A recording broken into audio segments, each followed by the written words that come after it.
This is SafeWord, an online platform for teaching, learning, and opening the eyes of our audience to the world of kink, BDSM, and relationships. The content of our show and this page are meant for mature audiences and aren't suitable for younger viewers.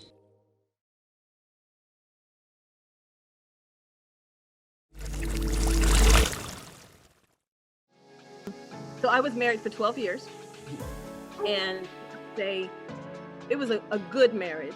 It was a good marriage, meaning that we took care of all our bills, we took care of other people's children. You know, it was a good marriage. It was a good marriage. It wasn't the marriage that I wanted or desired. So one of the first things is we have to understand that it's okay to change our mind. Yeah. Okay? It's okay Yes. to change our mind. Yes. Okay. And we don't have to make the other person wrong for us changing our mind. Right. Okay. They don't have to be wrong. They don't have to be bad. I like to think about vanilla chocolate chews, right? Vanilla chocolate ice cream, choose. Yeah. Do I have to hate vanilla in order for me to want chocolate? Right. Can I just go chocolate ice cream if I want some chocolate ice cream? Right. Exactly. And so we don't have to make each other wrong. And so my ex and I, we actually took a divorce trip. He had never been to the Grand Canyon, so we went to the Grand Canyon together. We took our last set of pictures together. It was amazing.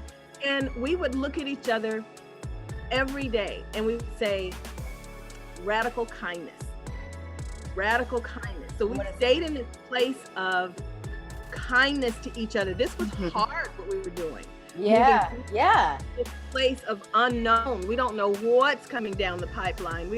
Everything is thrown up in the air. All the dreams are gone. All of the visions are gone. So what do we do with each other? But this is what we knew was the best for both of us. And I can't tell you how many couples stay together who can't even stand each other anymore. Yes. They stay together and they stay together. They stay together for the children, which then teaches the children that you have situations, even when you can't stand it, you just stay, just endure. And I ain't about enduring anything. Okay. Right. I'm not, I want to live my best life. Right. Okay. Exactly.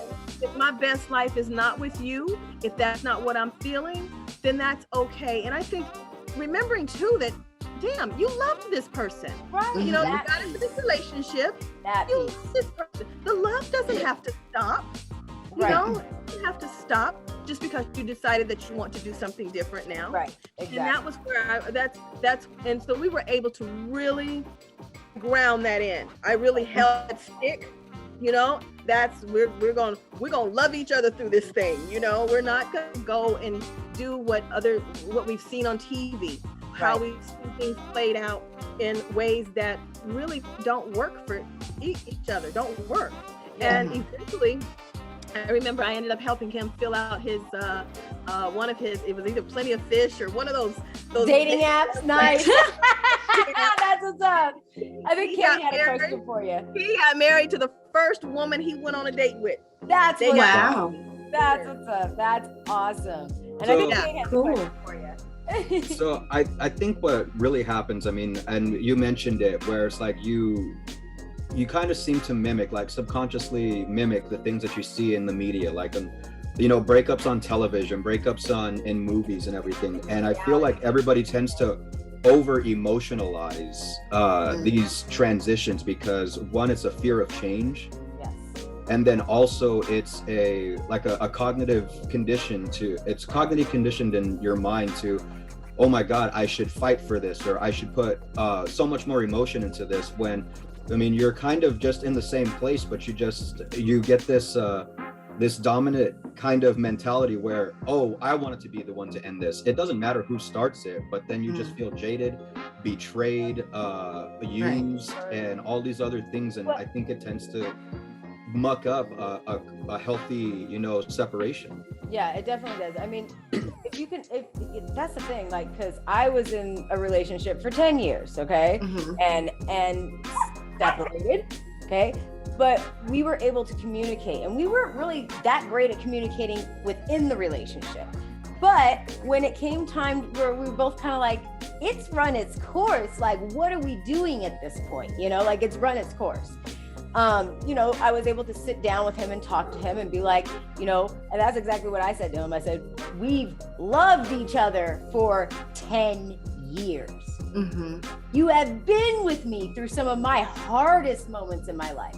Just because I don't want to be with you anymore doesn't mean that we should just completely cut each other out of each other's lives. You know what I'm saying? Like, why can't we be friends? Why can't it look different? Why can't we take steps towards healing this hurt? Because breaking up regardless, change hurts. So why can't we heal together and become friends? Mm-hmm. So, and that's the way I moved. Yeah. One of the things. Oh, go ahead. Go ahead. Go ahead. So within this conversation, it definitely was the aha moment for me. I've really just played through my relationships in my mind right now. Mm-hmm. I think I'm not polyamorous, but I've practiced non-attachment for a long time. Mm-hmm. And a lot of my relationships have blossomed into intimacy because we've already had a intimacy beforehand, because we've been friends for so long. So when that other level was there, if it was like, well, what are we going to do? Well, what are we going to do? Like, doesn't change anything. Like, we need to put a title on it. And then someone's emotions get hurt when nothing changes. So like, that's what happens. Like the emotion, somebody's feelings get hurt in a relationship because they can't take that someone was telling them the truth. Someone starts overacting to compensate for what I said. If I said I'm a dog, you can't say you're going to overcompensate with love and affection to change a dog to be a unicorn. It's not going to happen. Right. So then you get relationships where somebody gets pissed off. Well, I tried. Well, I told you I didn't want you to try. Yeah. Well, so it's a degree of possessiveness too, because I mean, it's losing out on something that you thought that you had, and it's a false sense of ownership that you had to begin with. That's crazy. So that's what's crazy. I don't practice possession. I feel like two people could exist in their own ecosystem and we make a beautiful harmony together. And if something disrupts that, we can acknowledge it. And if we need to separate, then cool. That doesn't mean we have to hate each other. We just have two biodomes and we can visit each other. Right. We just don't have to be in the same emotional bubble with each other and harboring the same hurt and feelings. Like, no, you do you, but I love you. It just can't be right here on me or in me. It can't be in me because I get all that. Because you get that from somebody, and somebody needs to be real enough within themselves to be like, you know what? I'm harboring some things that I shouldn't be passing off on you. Yeah, exactly. So it's like two people should be able to healthily say, this ain't working. Yeah. Right. I'll talk to you tomorrow. Most people get in relationships and they change. You know, they try to change and adapt to the relationship. Because it's a necessity. Be what it is, because when two people come together, there's a third entity that's the relationship, and you have to treat that like another being, and you know, you have to water it, you have to flower it, you have to talk to it, check in, you gotta weed it, you gotta tend to it, you gotta turn the soil. And when you have somebody who lets themselves go, you know, or trying to appease the other one and not saying what they need to say and not being who they need to be and not being, because the whole thing, and I used to say this, this is my thing. I am walking on a road and someone comes up beside me and now they're walking on the road with me. Right. We will walk the road together as long as we're walking on the road, this road together, because this is the direction that they're going in anyway. Right. Then once they start to do this, you gotta let them go on and go. Right. Find someone you align with. Find someone that you can align with. Like, don't try and find somebody over here and pull them into your alignment. Yeah. Exactly. The one time I had a horrible relationship was when I got sucked into one emotionally with the games, and I'm gonna kill myself, and if you're this, and then you just look up 6 months later, I'm like, you gonna make me be with you. You're right. Yeah. How did this happen? And Kate brought up a really awesome point a minute ago about possession. Okay. And I've talked to Miss Goddess Mama about possession before, and I kind of want her to just kind of give us a little, because don't get me started on it. Wide open. And that's a very, very powerful, honest thing that happens within relationships. People feel like, okay, this is my girlfriend, this is my wife, this is my man, this is my husband. I possess them. They're mine. Right. We like to do that. It's interesting that the word possession also means when somebody's been possessed by a spirit. A spirit has entered them and they're possessed. Right? Mm-hmm. That's really what is happening in that relationship. When somebody calls themselves possessing you, they literally are taking your spirit. They're obsessed with your entire being, your entire essence. If they could get inside of you like a fetus, they would. Yep. Like not so much on a physical level, but on an emotional, on a Everything. mental. It's not enough. Everything. And it's really very it's a vampiric. lack of connection with the now, to where you can't, just enjoy a person for the moment, for the time that you have. You can't For who enjoy they are. you have that enjoyment at first for like a split second before your mind says, I don't ever want this to end. And if I had this magic chalice, I'd never be thirsty again, because they would always be full if they were just here with me all the time. Right. Yep. Oh, I've got something for that. And this is one of the things I like to say to people, because they're like, I'm afraid that they're going to leave me. I'm afraid that it's going to end. I promise you, it's going to end. The end. Yep. Yeah, it is. It's gonna end some way. It's gonna Yep. end. Somebody's gonna die. Somebody's gonna leave. It's gonna end. It's gonna so end. you can't live in the ending. Just don't get to the and you can't Yeah, get to the fear of being needed either, because some people get so far to the fact of like, I don't want someone to leave, to where you get to the place where like, I fear being needed. Yeah. Does that make sense too? Right, Yeah. right. Mm. Right. That's a beautiful thing to actually, if it's mutual need, it's kind of Mutual need, but Yeah. I just to be needed. No. like We have less stalker problems. But yes.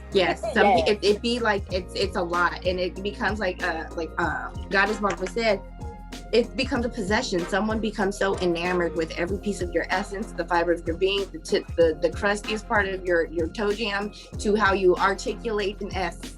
They want it, and it's so. You feel it. You start to feel it when it manifests in somebody, and it's the awkwardest, weirdest feeling. Yeah. Yeah, I Or- deal a lot with being possessed. People Well, love to possess me or try to possess me. And I thought it was pretty interesting that you brought it up as possession, and being possessed, because really that's what's happening. Because like, if you get with someone who is, if you connect with someone and you start a relationship with someone who is very like, I need you, you're gonna be in my life, I'm gonna possess this, you're mine, right? You start to kind of fall into that and go, oh, you might have not been comfortable with it at first, and then you're kind of like, okay, and then you need that too, and it's almost like, well, where did I go? What the fuck just happened with all of this? Where the hell did I go? And even when you go to leave that relationship with someone who's very possessive, it takes, at least for me, I know that when I've been in a possessive relationship and left it, it's really, really hard to get myself back. Way harder than it would be if it was a healthy relationship and I ended it. So I've been in that situation, and yes, it is, because that person is still praying and hoping and pulling you back, and you feel it like a string being pulled through your back. You're like, oh my God, I just want to be left alone. Why are they attached to me still? It's really funny to think of it like that, because I studied psychology, and so in psychology there's this thing called Stockholm Syndrome. And the basic gist of it, if you don't know what it is, it's where a person begins to love their captor. Yep.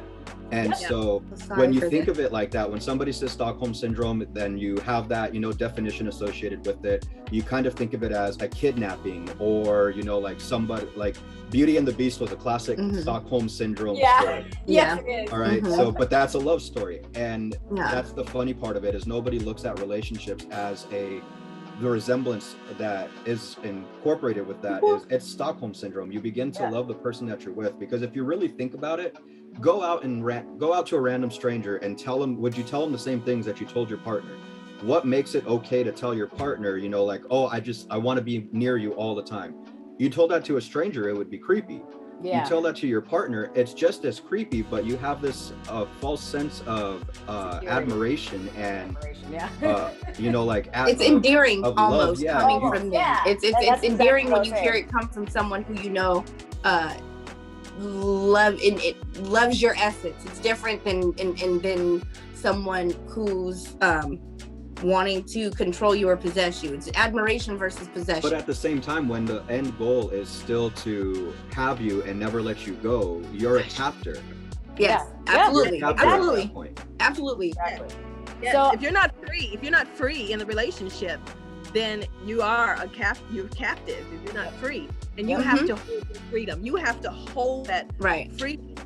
and not allow someone to cross over that. Yeah. You know, the main thing is to have communication in your relationship. There you go. Yeah. Yes.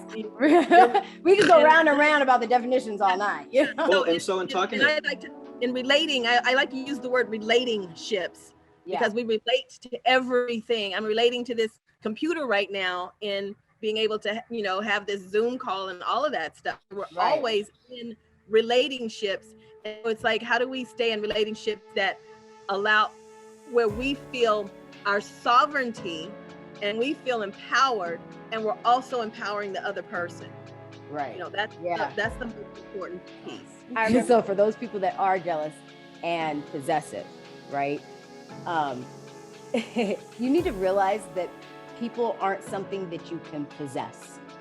Energies is not something that you can hold on to and hold. Like, and we are all energy. So, I mean, to me, it's just completely a foreign concept to even think about jealousy, because I don't really understand a whole lot of jealousy. I understand it to a point, right?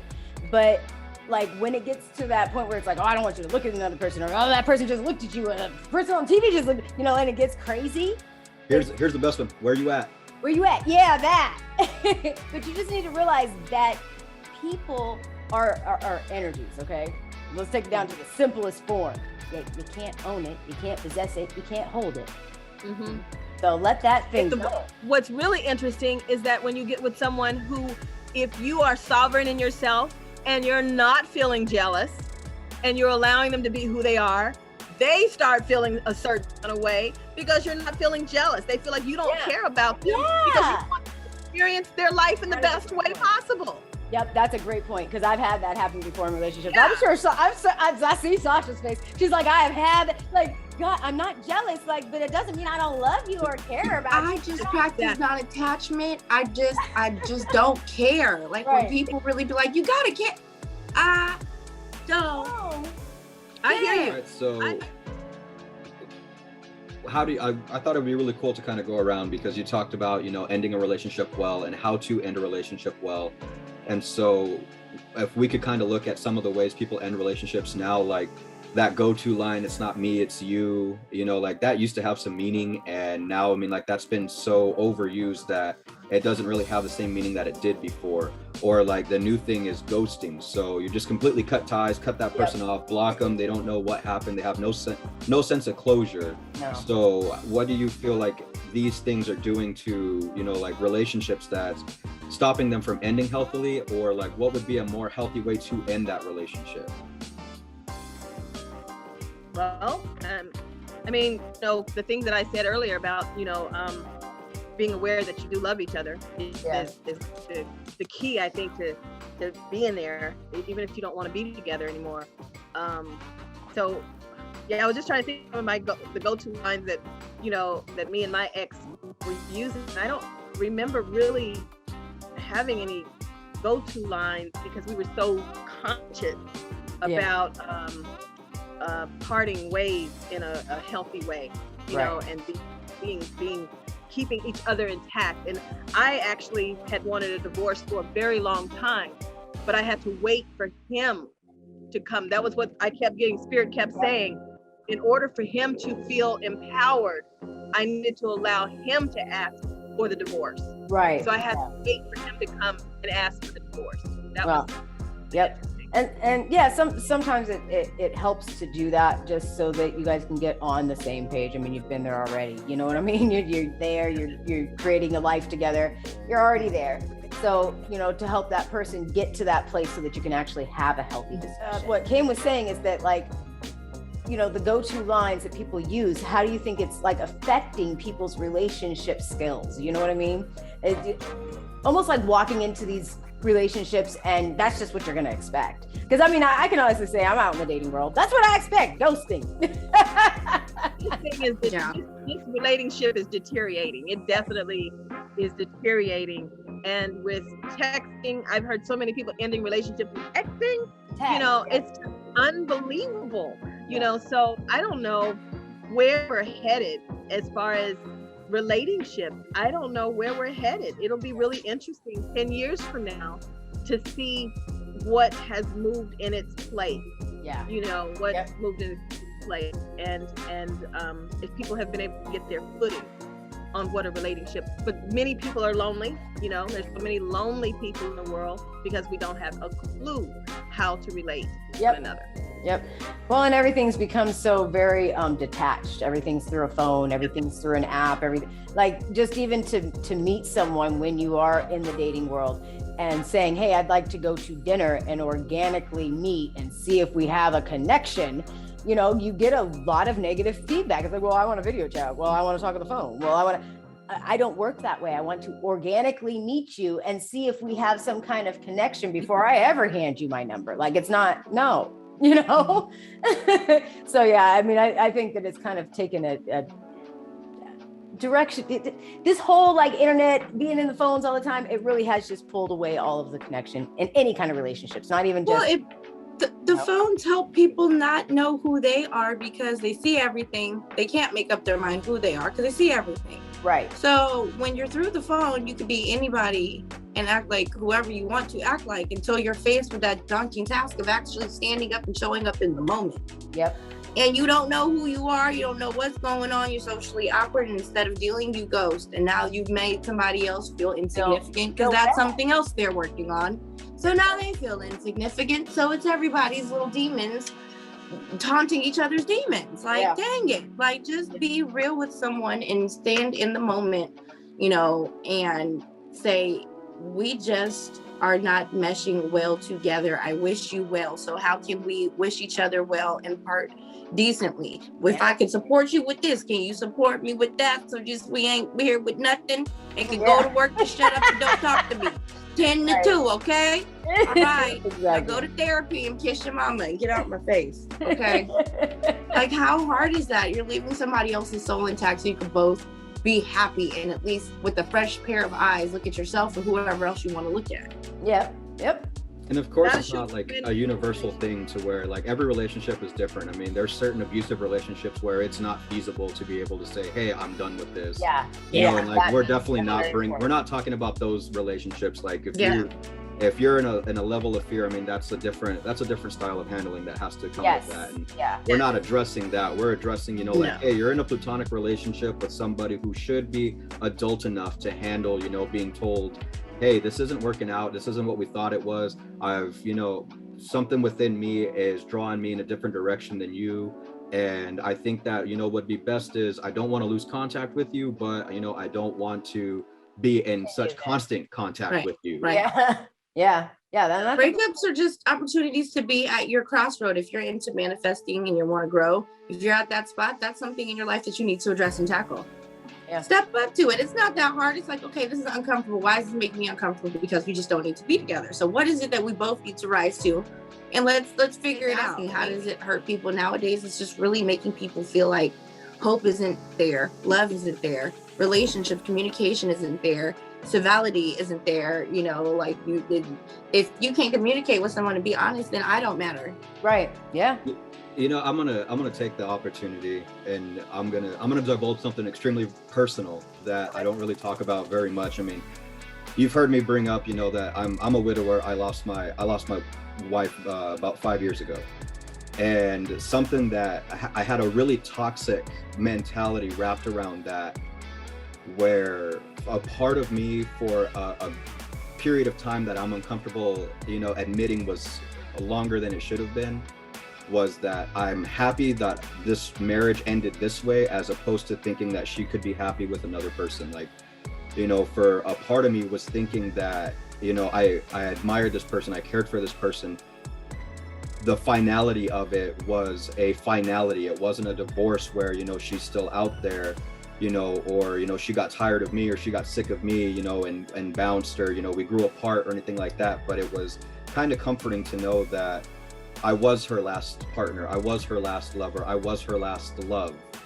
And it made me sick to think of, after a certain period of time, to think, oh, holy shit, what kind of selfish entity is that within me to think that, you know, if I couldn't be with her, I'm glad that, you know, it happened this way, as opposed to, you know, her remarrying and me having to being happy cope with that. And so that was where I had to look at my possessiveness, my jealousy in the face and say, you're ugly. This isn't what This I isn't want okay. within me. This Yeah. isn't all right. You can't be a black box tucked away in the corner of my mind that, you know, I don't talk about. I need you out. You know, your rent is due, and you know, you got to get stepping. I need you the hell out of here. You ain't got to go home, but you can't be here. I think God is That's good. going to comment on that. Kane, I want to invite you to really be compassionate with yourself for having those feelings. Here's the thing, we're very diverse beings. We can have opposing thoughts and feelings at the same time. Right. You know, so at the same, so acknowledge that you had that feeling, but it doesn't mean it's bad. It doesn't mean it's bad. It doesn't mean anything. It's just That's one of true. the many feelings that you were experiencing. Yeah. And so sit in that and just compassionate with yourself, just like you'd be compassionate with anyone else that came to you with that. Yeah. See, this is why we bring Goddess Mama on. We all about to cry over here. Healing people. That's It doesn't awesome. cry, Healing goddamn it. people. Okay.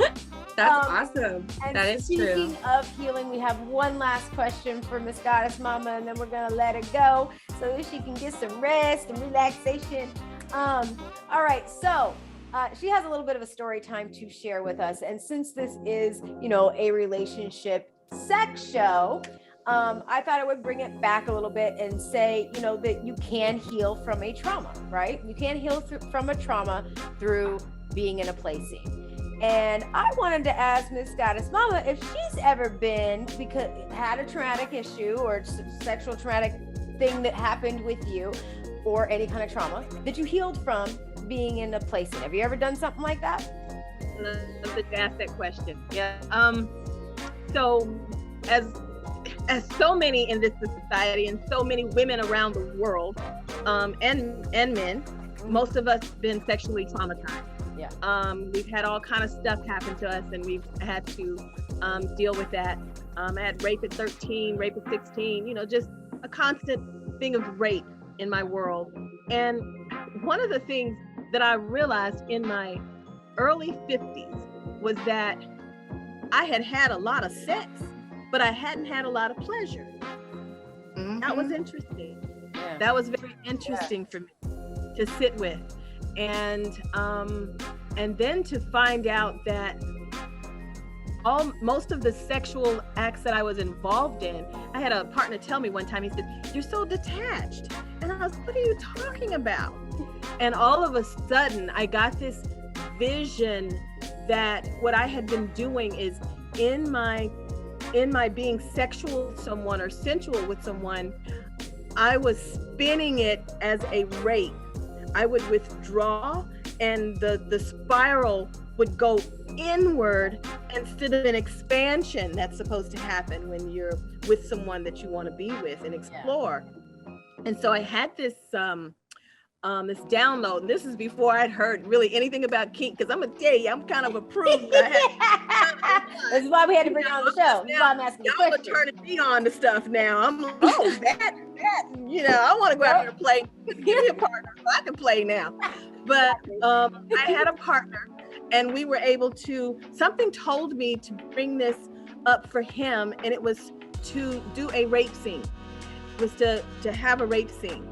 And what I realized is that in submission and dominance, that it is actually the one who is submissive that has all the power. Yep. Otherwise, That's how we it's teach on the abuse. show. Yep. Right, it's just abuse. And so I saw that. I was able to see that because we got a safe word. We did all that. And I told him that we could reenact this rape scene is what we would do. Yeah. And one of the things that came out of that when we unpacked it afterwards, so, you know, we got a safe word. We lit a candle, we ritualized it. We did all of this stuff to it. And one of the things that happened that was really powerful for me and him is that he said, I didn't know how far I would go. You know, how far, you know, would I slap you? Would I hit you? Would I bite you? You know, he didn't know how far he would go. And I was like, I didn't know how far I would let you go. Right. And so that was really powerful. And then he didn't go he didn't go far at all. He That's didn't right. it was like, oh my God, I realized I have a stopping point. I have this stopping point. And so it was so healing for him. It was so healing for me because I had control at that point. I had control. I had my safe word, and I knew that he would respect my safe word.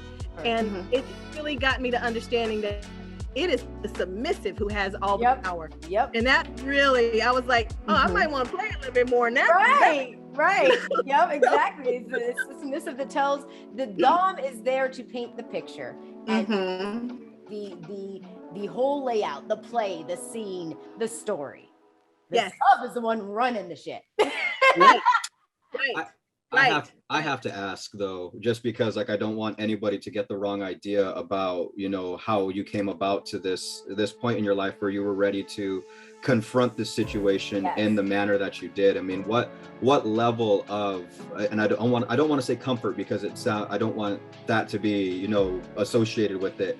How at peace with yourself what place did you have to get to before this was even an option that you could consider? I mean, by that time I had written the book, and I had processed a lot of the trauma that I had gone through.